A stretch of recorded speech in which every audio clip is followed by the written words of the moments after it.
to my studio in Yeppoon, Queensland, Australia. Today I'm going to do for you a portrait demonstration in pastel, and the subject I've chosen is a fellow that I came across. He was our model in France. His name is George. Terrific face for painting with those strong angles and the strong definite personality traits within his face. Lovely colouring too, the red reflecting up into the cheeks, juxtaposed against the dark background. Terrific subject, and so I'm really looking forward to doing him for you. Now the first thing I'm going to do is to do some underpainting, and underpainting in bright colours. So for a little while he's going to look a little bit clown-like, but I'm going to get some colours in strongly. I can even go stronger than that. I might go for this brighter red around the cheeks there, just to get that going.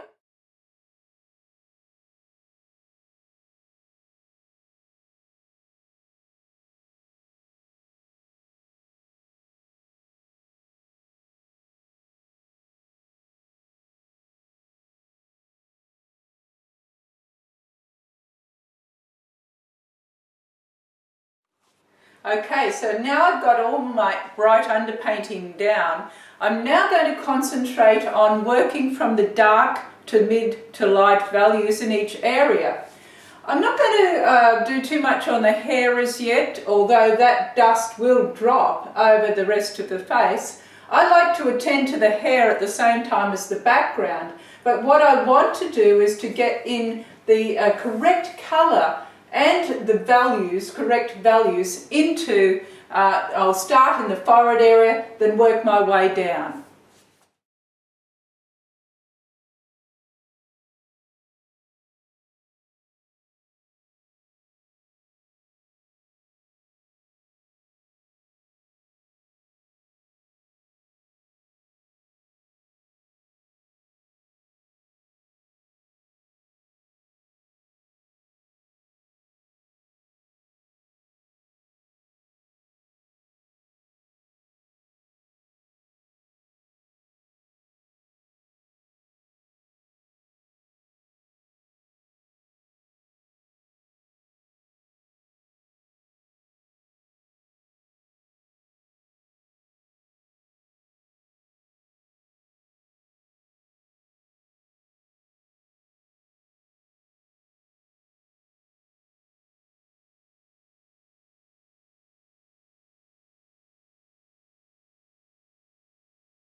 Now you can see how I'm managing to integrate the hair into the background here by leaving a soft edge, just with pushing it with my finger into the background, and then coming back with some of the dark colours, which is basically a black of some sort, and finding a few strands of hair here and there. So just pushing it in. Now I'm going to continue my way down into the eye area. I still haven't completed here, but now's the time just to get a little bit further down and find my way through this area.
Well, I've had a little bit of a break and walked away from the painting for a while, which is always a good idea because sometimes you get too close to it, and certainly more look than put at this stage is a good idea. So you need to get back from your work and see how the colours and the values are all pulling together, see where things may have become misaligned. So now I'm progressing on and I'm needing now to lighten some of the areas on the cheek down in this section here, and to integrate the values and the colours together a little bit more so that they're not quite so jumpy. And so I'm using a bit of a mauvey kind of colour that just pulls across there, and I'm gently, gently, gently wafting it across and integrating the two together.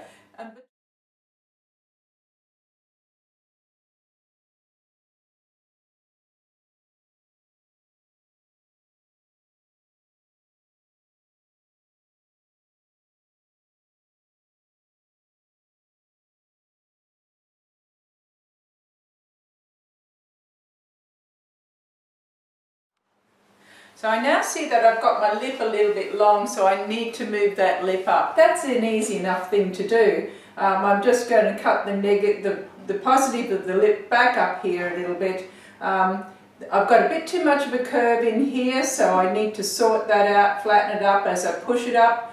I need to warm it up, get a bit more red into the lip. So that's what I'm going to do now. I'm quite happy with the progress now around the eye, around the nose. I could lighten it a little bit on the nose here, just to pull that shape forward a bit further.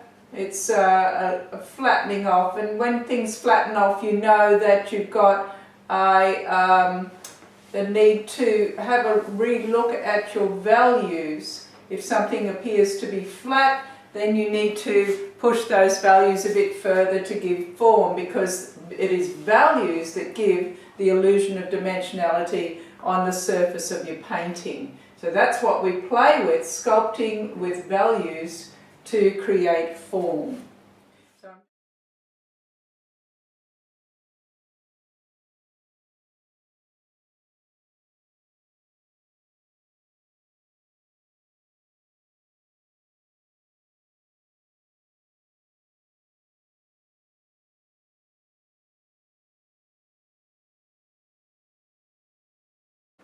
Alright, well, I hope that you've enjoyed being with me in my studio creating this portrait of George.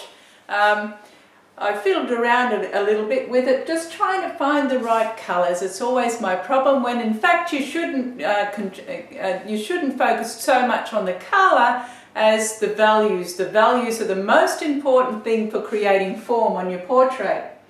I think, however, he's quite successful.